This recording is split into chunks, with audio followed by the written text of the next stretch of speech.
This is Cafe Arabia. Thank you very much indeed. In Abu Dhabi, in the UAE, would it be fair to say that the conversations that are had in here are sort of microcosm of the way that people feel about what's going on in the region? Yeah, it's very interesting. When you think about the Arab world, you often think of these abstract problems: Iran, Egypt, Syria today, the peace process, all of these different facets. And actually, those things, when you live here, they're very real. The conversations happening behind us and upstairs and all around the city are going to be about Iran, people with families, businesses in Iran, about Egypt, people with families there, about Syria, about the coming conflict. All of these things are very real for the people in Abu Dhabi. Let's talk about the Syria situation. The US and its allies are said at least to be considering military action now, against sites at least, if not the regime in Syria. I want to talk to you about the regional players and their motivation, their involvement, and where things go from here. Let's start with Saudi.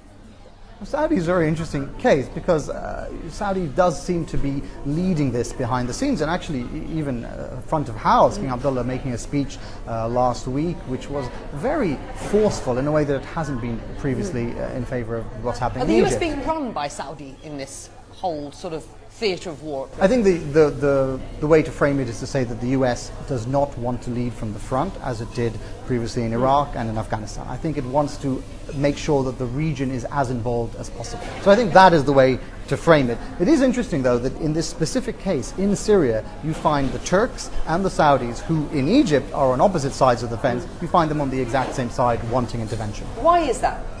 I think it's because they both recognize that Syria is a central part of what happens over the next few years in the Middle East. If Syria is engulfed in a civil war, as Lebanon was for 15 years, the whole region will suffer. The Saudis know that. They know that they will be in the forefront of it, and the Turks, especially sharing a very long border with Syria, they will be in the forefront. I mean, so many of the wars of the Middle East have been played out across Lebanese territory, and naturally for a small country with a fragile mix of ethnicities, they are very concerned. Already, as we've spoken about in the past, the Syrian conflict is one theatre in Lebanon now. Hezbollah are fighting openly against on the side of Assad.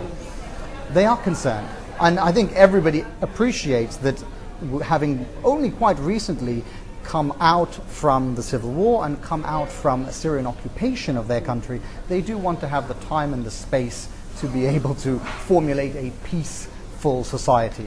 They don't look like they'll get that choice if people go into Syria. Many people have seen the Syria situation through the prism of the international community, the US and its European allies, but it's not new, is it, that people are now looking at this situation through the prism of the regional powers? No, not at all. I mean, the stakeholders, the Turks, the UAE, the Saudis have been saying for 2 years now that this conflict needs to end, that Assad has lost legitimacy and he needs to be removed. They've been saying it for 2 years. What's new is that the West now seems to be interested in doing something. Why do you think that is? I think it's the chemical weapons. It is that there is a historic line drawn in the West over the use of chemical weapons stretching back 50, 60 years to the Second World War. And I think that once it has been established that the Assad regime used chemical weapons on civilians, I think the West feels that it has to do something. It has to send a very strong message.